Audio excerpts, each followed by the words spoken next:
My name is Malcolm and welcome to Wicket Cricket. Absolutely magnificent. Jonty finishes off in style. A magnificent strike into the crowd. India lift the World Cup after 28 years. The parties start in the dressing room, and it's Winning a cricket game is a no-brainer. I mean, many people, many teams get to overthink what it takes to win a cricket game, never mind the World Cup.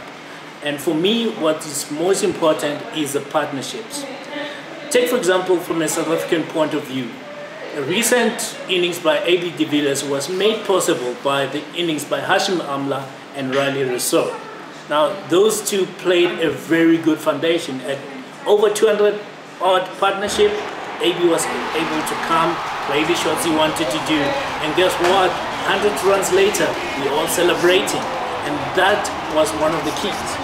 Now, besides the partnerships that I just spoke about, magic moments, we're talking about magical run-outs, we're talking about spectacular catches. I mean, who can remember or not forget the likes of Jonty? They were really willing to go the extra mile to get a wicket, and those magic moments will be just as important.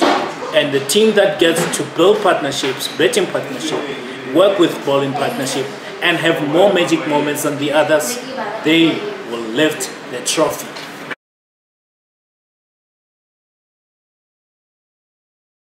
With me is Sabelo Mashiro from the Boxback Advertiser. Apparently this guy over here, he wants to know all about the Cricket World Cup, who I'm fancying to win, and all those guys.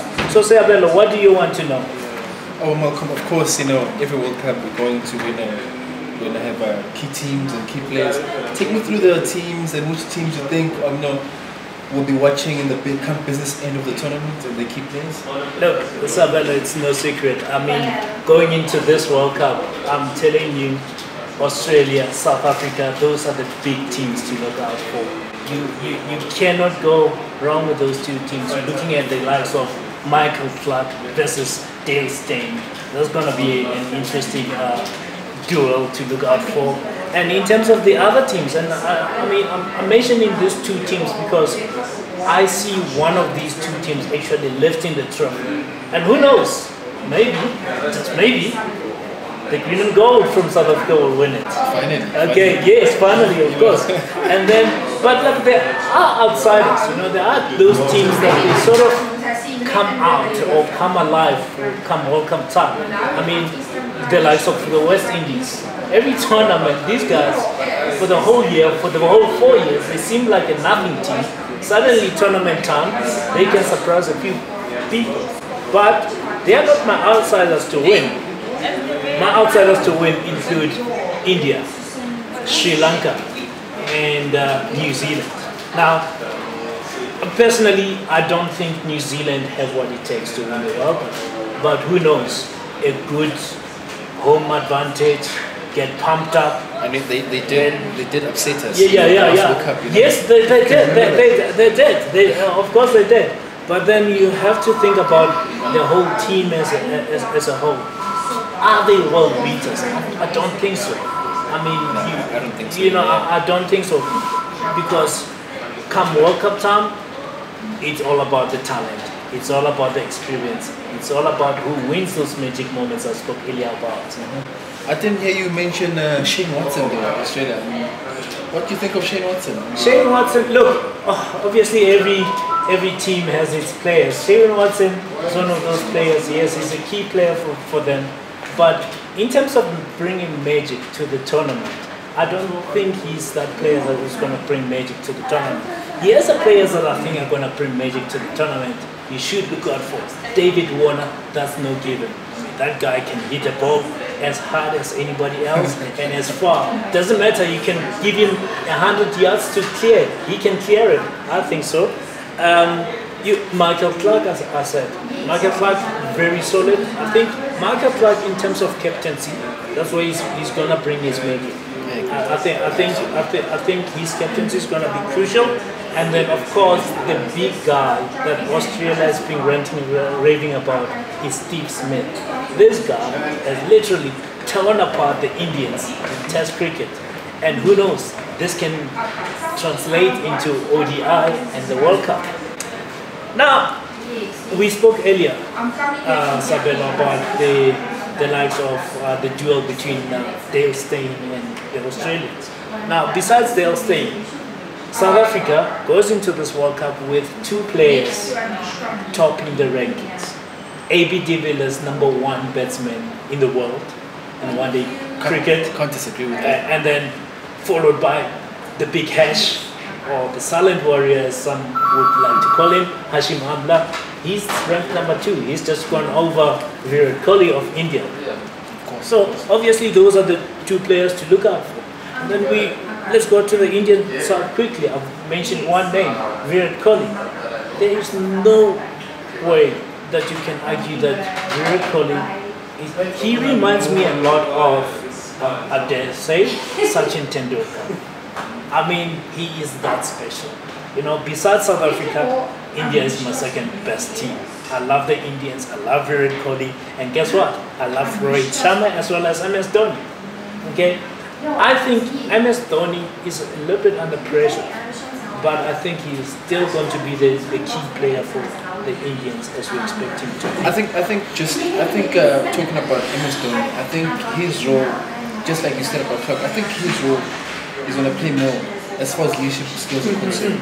So, look, I mean, we've spoken about you speaking about MS Dhoni being a great leader, and I think leadership is definitely going to count in this World Cup more than any other World Cup. I mean, AB de Villiers as well. He's going to have to come to the table as a leader, and he's grown, and that's why I agree with you, MS Dhoni.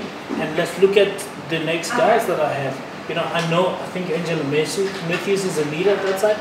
But I don't think from the Sri Lankan he's going to be a key factor. I think the key factors are going to be Kumar Sangakkara, Maifala, and of course from the bowling department, Lasith Malinga. How teams deal with his Yorker or his awkward way of bowling, some slinging, you know, slinger Malinga. You know, look, Kumar Sangakkara, Maifala Jawadina, they're very 2 experienced players. And they will be great support for the Sri Lankan captain. And I think any captain will need to do well to ask these guys for advice. They've captained the team themselves. So, yeah. And of course, we go to the New Zealanders. Everybody's talking about the New Zealanders, how they can win, how they might not be. You know, I was shocked that Daniel Vittori is actually in the team. I thought to myself, my goodness, how long has this guy played cricket? It feels like he's been playing forever, but maybe they're also looking at the experience factor, wouldn't you say? Yeah. I mean, the experience factor, but then if you think about it, Vittori has started playing for an early age. You know, so it makes sense. It's not like you've got a 50-year-old man playing cricket. Not that there's something wrong with it. If you can, for sure. But Brendan McCullum also. Brendan McCullum, not only Gary captain, he's coming into this World Cup on the back of really good innings. And I think players coming into the World Cup with good innings or great form will be players that everyone will need to look at. And I think that will be key. And then from the bowling department, the most experienced player, Tim Southee in the team. Tim Southee is one of those most reliable bowlers that any team needs. So those are the main players. You know, you've got some French players, you've got your Quentin de Kock, James Anderson, you know, like those are the players to look forward to in this World Cup. And I think this World Cup, you've got the best coming in. And I know teams like Sri Lanka, beg your pardon, not Sri Lanka, Pakistan, but unfortunate to have injuries. But hey, sure has to go on. You've got to win the World Cup with whoever you have. Yeah. I want to talk about our fellow Proteas here. Yeah. You know, we've always gone into World Cups, like New Zealand rugby, as one of the favourites. Yeah. But we just cannot get over that line. Would you say they prove us wrong regarding the choking tag is concerned? You know what I like about the South African team now is they're not going into this World Cup saying we are going to the World Cup. The coach, Domingos, came out and said, listen, guys, treat this as any other series. And I'm sure South Africans pride themselves in consistency. And guess what? I think we have an edge because of the whole Protea fire, you know, that was flaming up before the World Cup. And I think the desire to win, more than anything, is in this team. Yeah, because we saw glimpses of it against the West Indies. Yes, and I think if you think about it, in 1999 we had the best, technically, all-round best team to go into the World Cup. We didn't win it. Okay, this time we are not necessarily the best, but we have the desire to win. We have the drive to win, and I think that's gonna come more. Agreed. Let's talk New Zealand. Can they win the World Cup? Look, at the end of the day, a cricket game is 11 against 11. But I think magic moments. I don't think New Zealand has enough magic moments.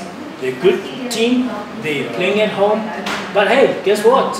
You said earlier they upset us in India. We always beat them at their own backyard.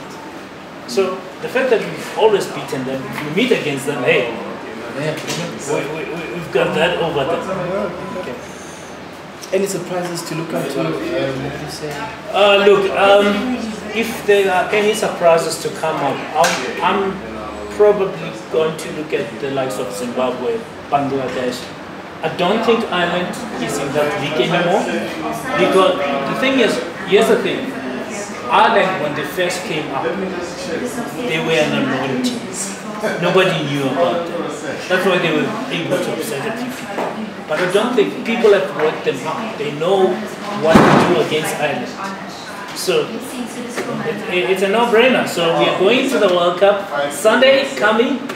I'm hoping Zimbabwe doesn't upset and beat the Proteas. That would be a little bit embarrassing, wouldn't it? But I think we're starting off well. We come off a series where we beat West Indies 4-1. It could have been 5-0. I think it should have been 5-0. I know AB de Villiers said they didn't do anything wrong technically, but I think there are times those magic moments are needed, and the captain has to sometimes pull out those magic moments. Agreed.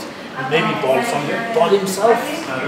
You know, it's gonna be a good World Cup. It's gonna be a good World Cup. Yeah, it's gonna be a good World Cup, and I'm looking forward to it. Sabelo, who do you pick? I picked Australia, South Africa. Who do you pick? I'm gonna go for the Proteas. You're gonna go for the Proteas. I'm gonna follow my gut. I'm gonna go for the Proteas. Okay, and then guys, catch the Cricket World Cup live on our websites. Wherever you are, in Benoni, in Alberton, in Boxback. We are shooting live from Boxback. Well, we're not live now, but we shot this from Boxback, by the way. So all the Boxbackers out there, holla. And then Super Rugby. Cheers, of course, Super Rugby as well. But you know, the cricket, of course, is going to take all the attention. But look out for Super Rugby as well. It will be a great year. And then don't miss Sabelo's opinions on Sport Planet every weekend on Fridays. Cool. Cheers.